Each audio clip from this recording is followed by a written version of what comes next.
Hello, welcome to my presentation. The topic today is what are the outcomes of teaching basic sign language to non-verbal children in the classroom? The Early Years Learning Framework specifically outlines communication as an important aspect of children's development. Communication skills should be fostered and enhanced to create improved learning opportunities and prepare preschoolers for the transition to school. However, recent studies reveal that early childhood teachers are struggling to provide positive support strategies to children who are delayed in their language development. Children have the right to communicate and participate in all aspects of the program. Providing children with additional means to communicate may assist them in feeling more included and increase their sense of belonging in the classroom. It can also prepare them for lifelong learning. Throughout the literature, it has become evident that there is success when implementing intervention strategies that assist language development in children prior to starting school. Based on this information, my passion for inclusion, and my desire to help the children in my care setting, the proposed research question was, what are the outcomes of teaching basic sign language to non-verbal children in the classroom? My specific research question focus was non-verbal children in the classroom. The children involved in the study had not been officially diagnosed with speech or language delays, however, were recognised as being significantly delayed in comparison with developmental milestones. There were 4 children involved in the study who were 3 years old, and for privacy reasons, their names have been changed. The research was conducted over a 5-week block. The design of the project was qualitative and action research. I used qualitative data with open-ended observations as data collection, along with informal interviews. During the first week, detailed observations were documented on all 4 children. Particularly noted were the problems that seemed to be occurring due to their lack of communication skills. A chart was designed so clear outcomes could be seen. During the second week, 5 basic signs to assist frequent communication for children were implemented by all educators to all children in the classroom. The words were more, stop, finished, help, and play. Following this, all 4 children selected were carefully observed and documentation began to reflect the outcomes of teaching basic sign to the selected children. This table reveals the major themes presented in the research. The major themes were providing an inclusive environment, promoting language development in early childhood, non-verbal children given opportunities to communicate thoughts and emotions. Providing an inclusive environment was evident, a sense of belonging and being part of the group. Observations presented positive outcomes for children's sense of belonging and participation in the classroom. An example of this was Iris, who is generally very shy and quiet during the morning meeting. Iris was able to express that she wanted more songs when the teacher asked the group if they had finished singing. Documentation show she confidently signed the word more. When acknowledged by her teacher, who began to sing more song, she eagerly smiled at her peers, who in return smiled back. The use of basic signs supported children's sense of belonging in the classroom and allowed them to become active participants in the group as they were given varied opportunities to participate. Promoting language development in early childhood, learning to use key word signs.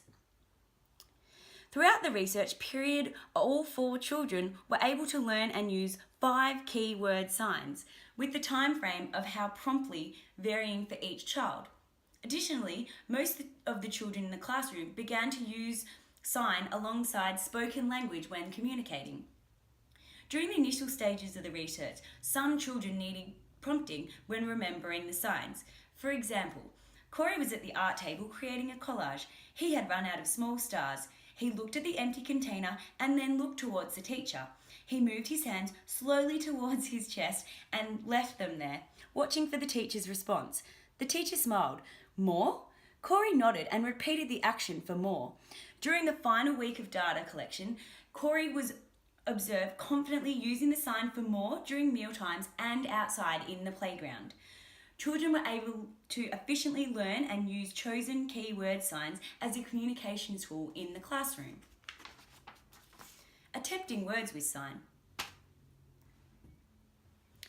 When the research began, 3 of the children had no verbal language. One child, Oliver, was making sounds to communicate.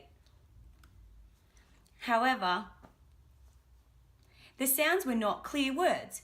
In the final weeks of the conducted study, Oliver was beginning to attempt words while using sign. For instance, out in the playground, Oliver was documented running in and out of the cubby house. Another child grabbed Oliver on the back and he turned around, placing his hands up, using the word for stop. In conjunction with the sign, Oliver confidently said, op. Although he did not have the pronunciation of the word correct, the attempt was there. Likewise, during morning tea, when Oliver had been waiting for a long period of time for fruit, he signed more and loudly pronounced or. The use of sign possibly prompted some children to attempt spoken language. Non-verbal children given opportunities to communicate thoughts, ideas and emotions, minimising crying and frustration. Comparing the data chart from the start of the research report to the end of the research report reveals that giving children a way to express what they are feeling provided very positive results. The chart indicates that there was much less crying time, particularly during the social play, and when children began to use the key word signs they were taught. During meal times, there was less crying and frustration, such as whining noises, balled fists, and whimpering.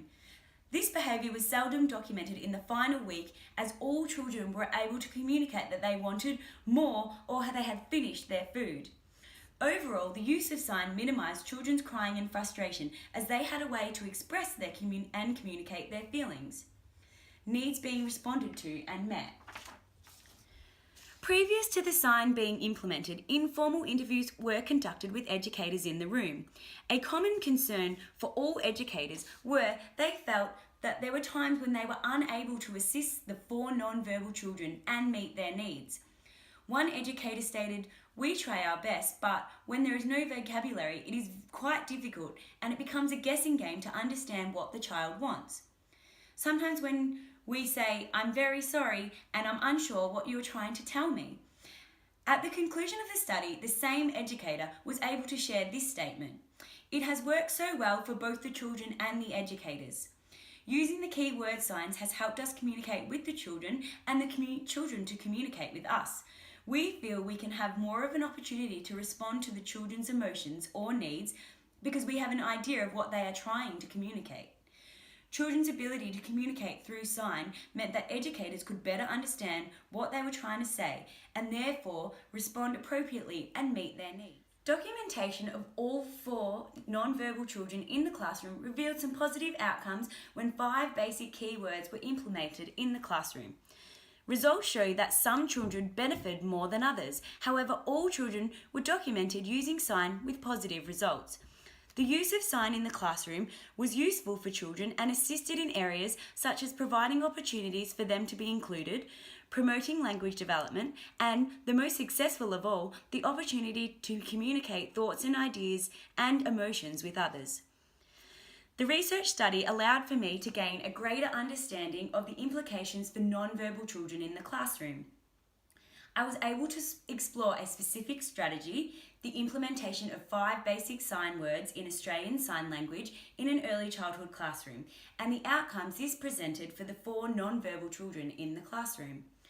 When addressing the specific question, what are the outcomes of teaching basic sign to non-verbal children in the classroom, I can conclude that the results provided many outcomes, and those outcomes were not only positive, they were significant to improving children's sense of belonging and well-being in the classroom.